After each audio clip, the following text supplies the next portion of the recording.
Si je vais être en contact avec mes collègues en Asie ou en Afrique du Sud qui trouvent les mêmes types de situations d'asymétrie que j'observe en Amérique latine, il faut passer par l'anglais.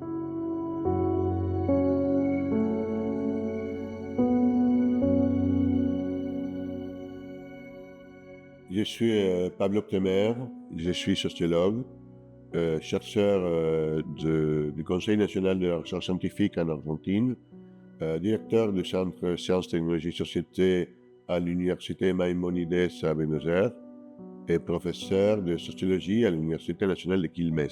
Moi, je travaille beaucoup sur les rapports entre la science hégémonique et la science non hégémonique. Et en fait, il y a des rapports, il y a des asymétries entre la recherche, disons, hégémonique qui se fait dans les labos les plus importants aux États-Unis, en Allemagne, en Angleterre, en France, et les élites des pays moins développés comme le Mexique, l'Argentine, le Brésil en Amérique latine, l'Afrique du Nord, l'Afrique du Sud.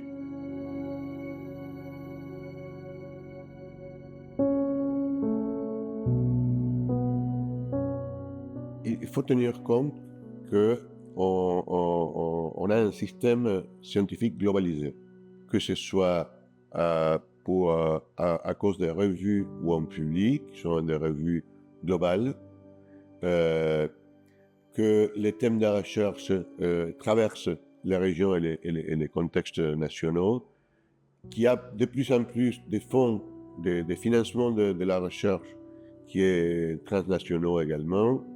Les cas en Europe, c'est bien évident, mais c'est aussi le cas des États-Unis, des diverses fondations privées, mais aussi des établissements publics comme le National Institute of Health, le NIH des États-Unis, qui financent de la recherche un peu partout au monde. Et donc, ça c'est un premier constat, on est dans un système global. Et c'est un système globalisé qui s'est imposé au fur et à mesure que l'anglais devenait la langue dominante. Et ça c'est pour les sciences, disons, dures, la physique, la biologie, la chimie.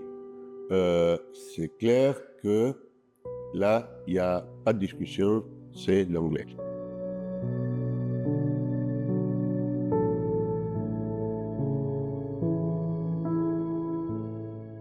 Pour les sciences sociales, là, il y a un problème. Parce que il y a des concepts qui sont très, très fins dans la langue d'origine et que c'est très difficile à traduire.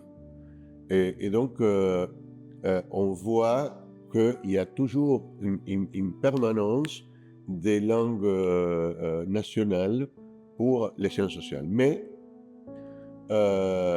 il y a une tendance à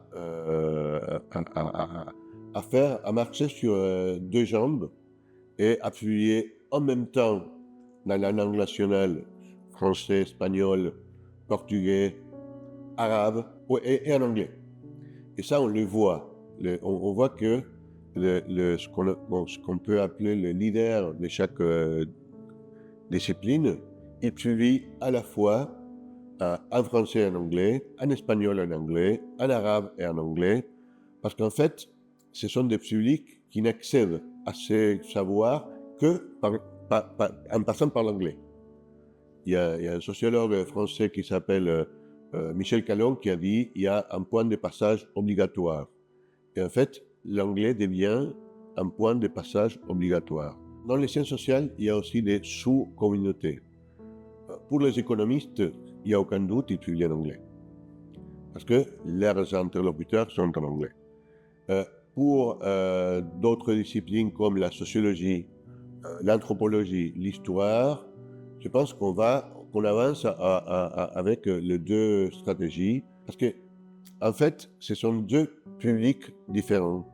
Ce sont deux interlocuteurs différents. Les sociologues qui publient, ou les anthropologues, ou les historiens qui publient en espagnol, ils sont lus par une large communauté latino-américaine et en Espagne également, en espagnol.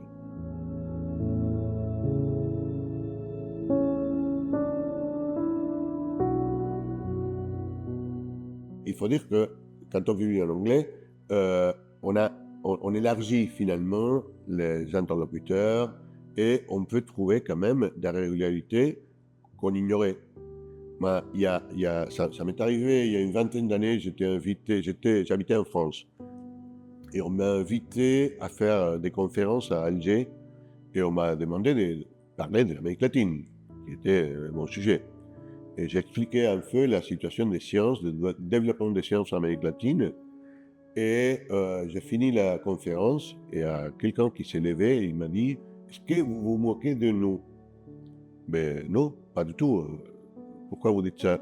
Parce que vous dites que vous parlez de l'Amérique latine et en fait, vous êtes en train de parler, de décrire exactement la situation de la science dans les pays de l'Afrique du Nord. Que ce soit l'Algérie, la Tunisie ou le Maroc, c'est exactement la même situation. Et là, si je n'avais pas la possibilité de communiquer, dans ce cas en français, mais si c'était en Égypte, j'aurais dû le faire en anglais, et on peut trouver des régularités, des situations qui sont très comparables. Et si on élargit notre univers, on va enrichir nos recherches également. Donc, je pense qu'il faut faire les deux stratégies. C'est très conservateur de dire je ne fais que en espagnol ou en français dans le cas des pays francophones. C'est très conservateur parce que on réduit l'univers de discussion et de s'enrichir. Et à la fois, c'est bien de ne pas abandonner la langue maternelle pour continuer à produire dans cette langue. Donc je pense que c'est ça la stratégie.